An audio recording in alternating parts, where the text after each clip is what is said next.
Bismillahirrahmanirrahim. Assalamualaikum warahmatullahi wabarakatuh. Salam sejahtera buat kita semua.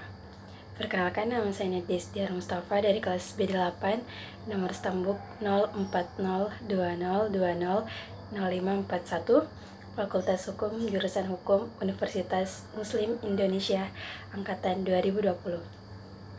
Pada video ini saya akan menindaklanjuti 4 soal terkait materi fungsi hukum yang telah dibawakan oleh Pak Dr. Hardianto Janggi, SHMH, selaku dosen saya pada mata kuliah pengantar ilmu hukum. Baiklah, langsung saja saya akan menindaklanjuti soal nomor 1.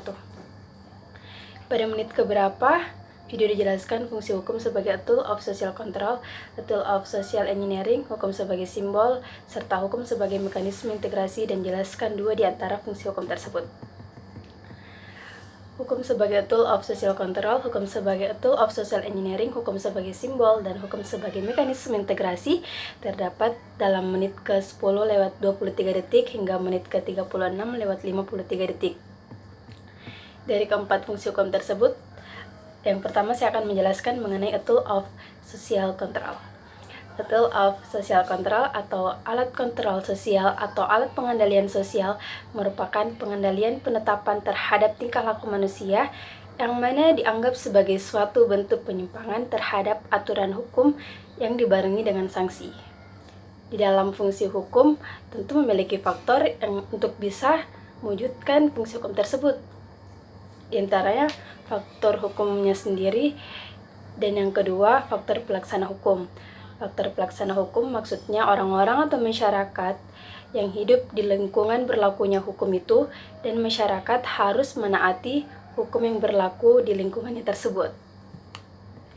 Dan yang kedua, saya akan menjelaskan mengenai hukum sebagai mekanisme integrasi.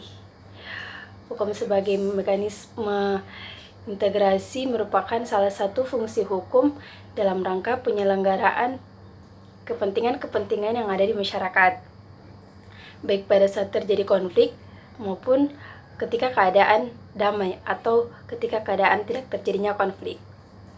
Contoh penerapan hukum dalam terjadinya konflik di lingkungan sehari-hari, misalkan si pembeli membeli barang ke si penjual, dan si pembeli ini telah membayar lunas barang tersebut, tetapi penjual malah menyerahkan barang yang cacat atau barang yang rusak terhadap si pembeli.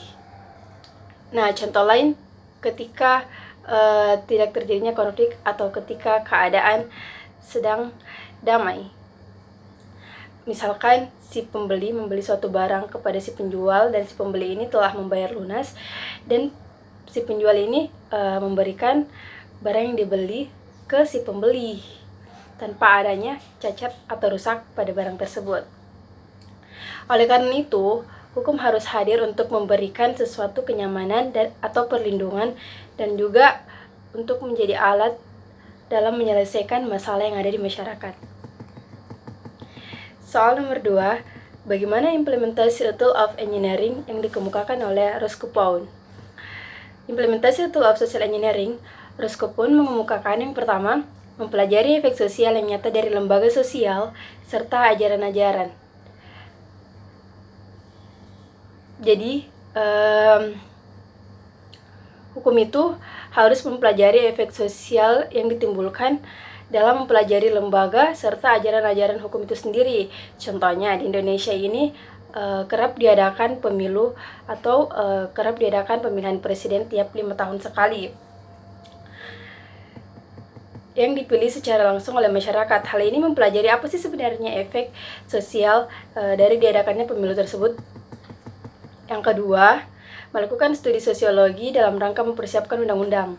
Semisal pemerintah melakukan studi ke negara lain untuk memperhatikan undang-undang apa yang dipakai di negara tersebut. Yang ketiga, melakukan studi tentang bagaimana membuat peraturan perundang-undangan yang efektif. Dan yang keempat, memperhatikan sejarah hukum. Hukum harus memperhatikan sejarahnya karena hukum meliputi 3 konsep waktu, yaitu masa lalu, masa kini, dan masa yang akan datang.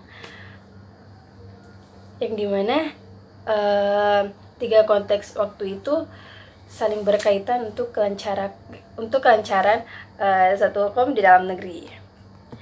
Soal nomor ketiga, apa pemaknaan fungsi hukum sebagai mekanisme untuk integrasi? Fungsi hukum sebagai mekanisme untuk integrasi. Hukum bertugas sebagai mekanisme untuk integrasi terhadap berbagai kepentingan warga masyarakat dan berlaku baik jika ada konflik ataupun tidak ada konflik.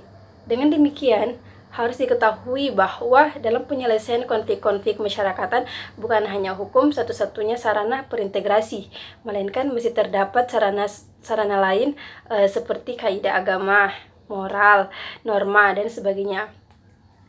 Fungsi hukum sebagai mekanisme untuk integrasi perlu suatu pendekatan teoritis untuk menganalisis fungsi hukum sebagai faktor integrasi, terutama dalam kaitannya dengan sistem sosial. Dan soal yang terakhir, apakah yang dimaksud dengan fungsi hukum sebagai simbol dan berikan contohnya yang terjadi di masyarakat? Hukum sebagai simbol atau simbolisasi atau lambang pengenal mencangkup proses-proses yang memudahkan seseorang untuk menerjemahkan atau menggambarkan ataupun mengartikan suatu istilah sederhana tentang perhubungan sosial, fenomena-fenomena lain yang timbul, dan interaksinya dengan orang lain. Penyimbolan akan memudahkan pelaksana hukum untuk menerapkan simbol hukum tertentu agar lebih mudah dikenali oleh masyarakat. Nah, contohnya dalam kehidupan sehari-hari yaitu traffic light atau lampu lalu lintas. Simbol pada lampu lalu lintas, simbol yang berwarna merah. Ketika lampu lalu lintas itu berwarna merah, dia memiliki arti bahwa pengendara harus berhenti dan tidak boleh jalan hingga menunggu lampu berwarna hijau. Sedangkan lampu berwarna kuning artinya pengendara harus mengurangi kecepatan.